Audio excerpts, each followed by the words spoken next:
Everybody, we are at MOA Show, the only show in 2020 and probably the only show in 2021, and I am at the Archwick booth. And if you follow the channel, if you're a sub already, if you're not, hit the sub button definitely for sure. You guys know I did a Mark 13 video of Archwick. A lot of people are like, who's Archwick, right? Who's this company? Well, super high-end sniper rifles.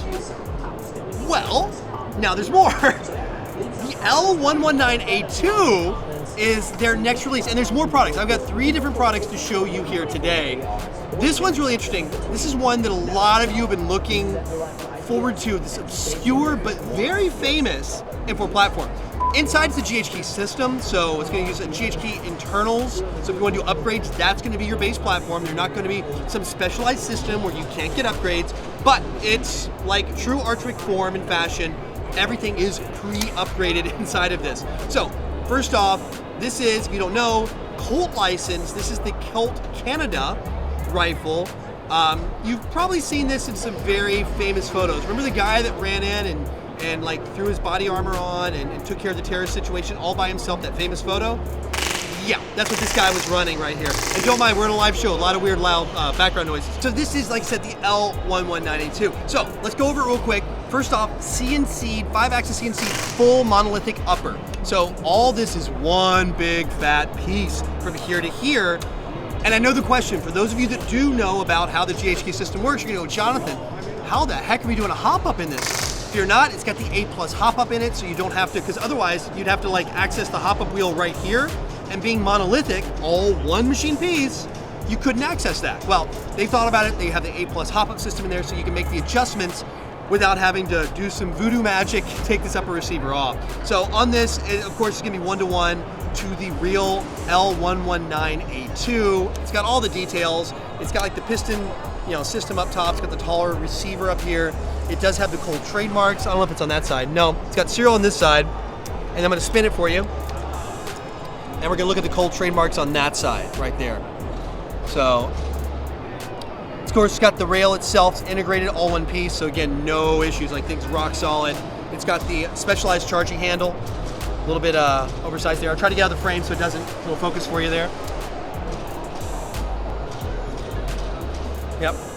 And so then it's prototype, but these are gonna be coming out shortly. All this stuff I'm gonna show you from here, everything should be out by May of next year. Some of these things even releasing within a month or 2 of this video going live, so they're all gonna do it. This one is ambi too, for you lefties. I know there's a lot of lefties out there that are like, Jonathan, when can I get something? This one is fully lefty. Even the mag release here, we've got a lefty, we got ambi on the fire selectors. So for those of you, and again, like I said, this oversized is set up for left and right. So for those of you that run both the southpaws out there, you are set. So that's the first one I want to show you. The next one coming up, and I'll just go ahead and move this for right now, set that there, is the UCK. So what kind of the working title of this one is. This is the system for Glock series pistols. It's a upper frame, the kind of a frame that goes around it, it mates in with it, and turns into this little submachine PDW pistol thing. It has a button you press, I just swung it, but a button that'll spring it out and you can lock it the rest of the way. Polymer, little retractable, like a side folding stock. The release button is just here. You kind of press it and it'll swing on back and lock into place. So again, this is for your Glock series pistols. It's gonna work with VFC and Marui's, Gen 4s on all those, and I think pretty much up. Some of the Gen 3s, depending if they're closer to the real spec. You have a rail here in the back, so you're gonna be able to add optics, so you would have a red dot or something like that on it, no problem. You can also have a rail, and I'll go ahead and extend here. You got a rail here in the front, so you wanna put a foregrip, some little like a hand stop, or light or laser or whatever you want, you can do that. And you're gonna want that red dot up top because, it pretty much eliminates the sight. You still can use the sights though, because they put a gap, and I don't know if the camera's gonna pick that up. There's a slight gap in here, and you're still gonna be able to use your iron sights in with it, which is pretty neat. What makes this cool though, this is what the cool factor is, they've designed it differently. The other one only works with semi-automatic pistols. This one works with the Select Fire G18. So you can run a G18. They've actually modified this portion here, opened it up a bit, so now you can actually safely run. I'm gonna use this charging handle here, that's how you charge it, all the way back, and now you won't have to worry about the clearance of the fire selector. So now you actually have the option, unlike the one that the kind of the Real War one that this is based off of, you can't run. There's no option because I don't think it'd be probably maybe work a full auto Glock 18. Those things are wild. This one does. So for those of you out there that are investing in the Glocks, wildly popular, I think this is going to be the hot accessory if you want to run something like CQB, have a PDW, and especially if you jump into that 18. There's not a lot of accessories.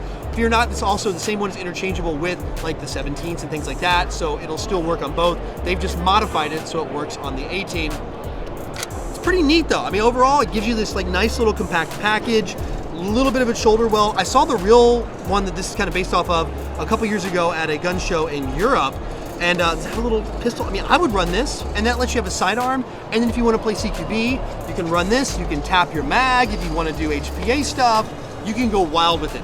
I think these are going to be crazy. And by the way, this is metal. So it's not a polymer build up here. This is all going to be metal on here, and it just attaches in with the screw, like a finger press screw right here. Really neat design on that. Last but not least, we got this one. This is the SXX300. It's based on something kind of, it's on the real side, but this is like pretty neat what they did with it. They've made some changes. Now, you know, like I said, Archwick did their very first release was the Mark 13 sniper rifle, which I have, like I said, I did a full review on, and you know that it is very high-end, very premium, comes with all the upgraded internals already in it, which is nice. This one's no different. They decided on this one, instead of going with the metal body, they're going with the polymer body to keep the weight down. This thing is gonna weigh which is what I have in my hand, 2.2 kilos out of the box, which is great. It's a mostly VSR-10 system. What they decided to do with this one, if you guys know the Archwick, I talked about their trigger box, how high-end that was. Their CNC'd hop-up chamber, which is VSR compatible, 100%. Both of those are premium. They're using the same on that. The trigger in the trigger box is different, but the trigger box itself is the same. The cylinder, they are voluming it up, and that's why I think a lot of you guys, that's like one of the most popular sniper rifles out there. It's what, the SRU? Which one has the higher volume cylinder? The sniper rifle. It's like in the high SRS. So a lot of people like the SRS because it has a higher volume cylinder in it and allows for better upgrades. Well, typical is I think about 35, and then SRS is close to 40-ish, and then this one is gonna be 45 cc's on the internals. So you have this huge volume, and you're gonna go, well, man, this short barrel. Barrel goes to about here, and the rest is foam, so it is internally, yes, thank you. English is tough. Internally suppressed. I'll use an easier English word instead of trying to be fancy. It's also modular. You can take this piece off here. All this can be removed if you want to have lighter weight on it, and you don't want to have all the the weight here, which is going to drop it even further below that 2.2 kilo weight on that. And they got some other things going on too. To remove this, to actually take the cylinder out, you actually use a little tool, you push in here, anything that'll fit into that hole there, you'll press it in, you drop the mag out, and you'll be able to wiggle that pin out, and then you can just slide the bolt right out. No big deal. You can do it with just anything, like as long as you have like an Allen key or something that fits that hole, you can push it right in and do it. To put it back in, you'll do the same, turn upside down and wiggle it. This is where things get super cool. Dual mag system. So learning from feedback from the Mark 13, they actually relocated the magazine. They had like a dummy mag that looked real, and then the real mag was hidden under the handguard. This one, they've gone a step further. You can run the VSR mag here. Fits standard VSR mags, no problem. So if you have a bunch of those, good. They have their own mag here. Both work, not at the same time. So you can choose if you want to run the actual realistic mag and not put the dummy one in, or to leave it just empty. There's actually an internal loading ramp, a feeding ramp that holds about 20 BBs. So those 20 BBs are just gonna kind of live in there and float. So what you'll do is you'll need to prime it the very first time you use it with the 20 in there. So you'll put the magazine in, it's a 50 round mag, and you'll be able to load those first 20, then you'll top off that mag again, and now you'll be able to get all 50 shots out of it. Otherwise, you'll only have about 30 shots, the way the magazine will feed.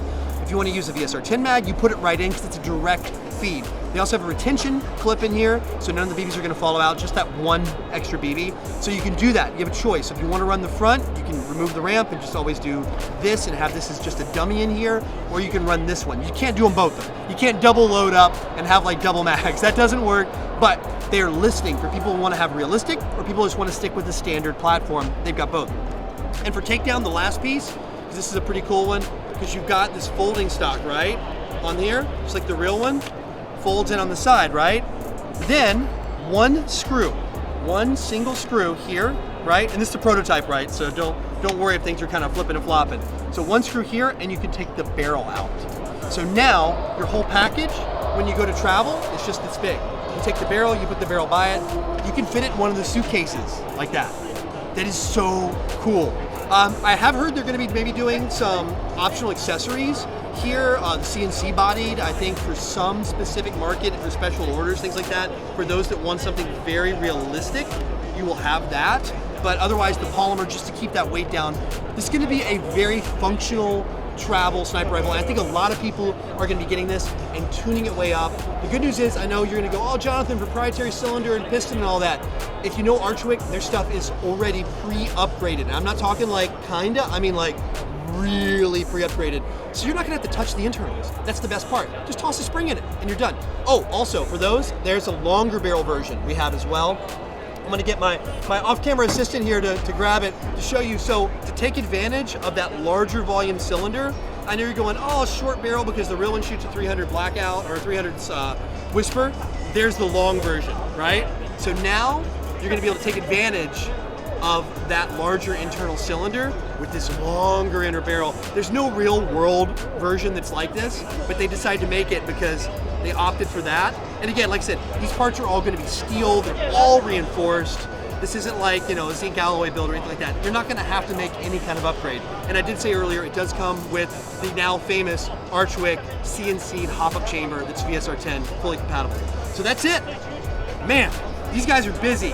I expected maybe one new product from here, not 3 totally brand new things. So let me know in the comment section below which one's your favorite. What do you want to see? Are you a Glock fan? Do you want to see this piece? This one's coming soon. I think this is like out. The licensing is through EMG, the Colt license with Cybergun. So that's fully ready to rock and roll. I think this one's going to be shortly, and this one's shortly too. We're going to see all this, I think, by Q2, by the end of Q2 of 2021. And some of these things might even release by January. So anyway, let me know in the comment section what your favorite is. I'll be down there joining the conversation. Don't forget to like, comment, and subscribe down there. Subscribe if you haven't done it. Hit the notification bell so you get all the updates. More stuff here from MOA 2020, and of course reviews and question and answer shows here on the channel. See you guys on the next one.